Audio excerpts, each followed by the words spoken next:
you said that the Islamic Revolution of 1979 was the Iranian version of the global sexual counter-revolution. And you give an example of that counter-revolution in the film Alien was the sequel to Deep Throat. Now, what do you mean by that exactly? What form did this counter-revolution take? And has it gone far enough yet? No, yes, Iran was a counter-revolution. If you want to look at the counterpart in Europe, it was Pope John Paul II.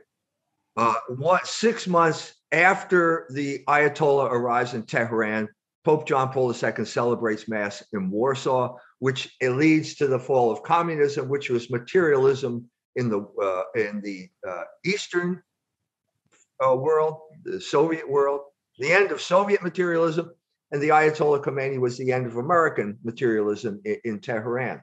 Those are conscious counter-revolutions. What you saw in Alien was an inchoate response to sexual liberation. It was in the way that art does things. You can do things artistically that you simply can't understand intellectually.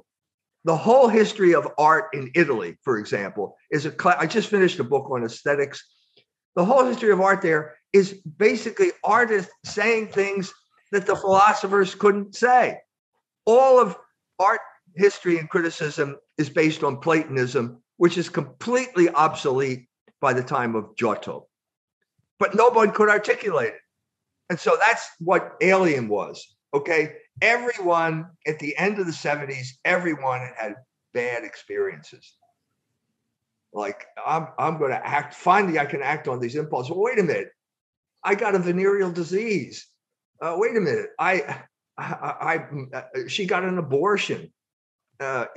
Someone broke my heart. There's all this bad stuff. And suddenly someone finally can articulate it and say, basically, like in Halloween, which was 1 year before Alien, if you're a babysitter and you take off your blouse, somebody's going to jump out of the closet and kill you. And Alien was the same thing.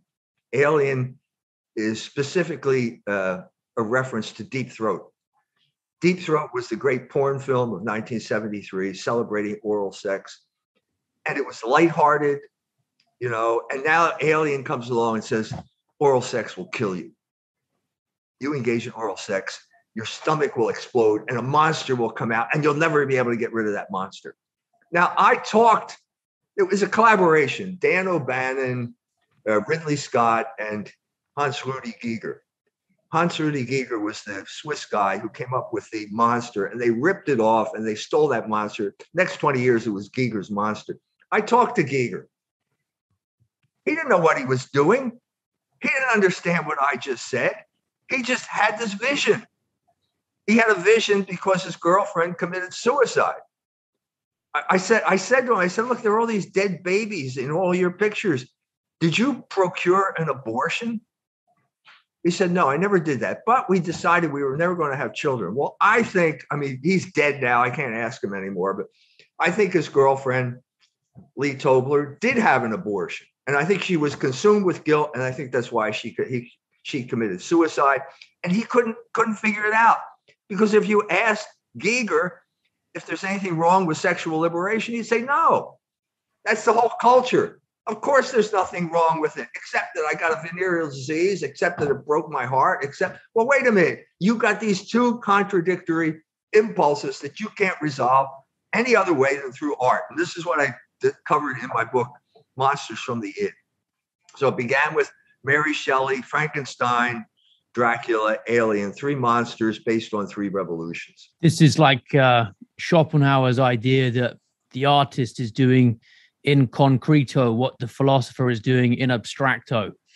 Right. And what you're saying is that actually through art, it's able to be articulated even before the philosopher is fully conscious of it. Right.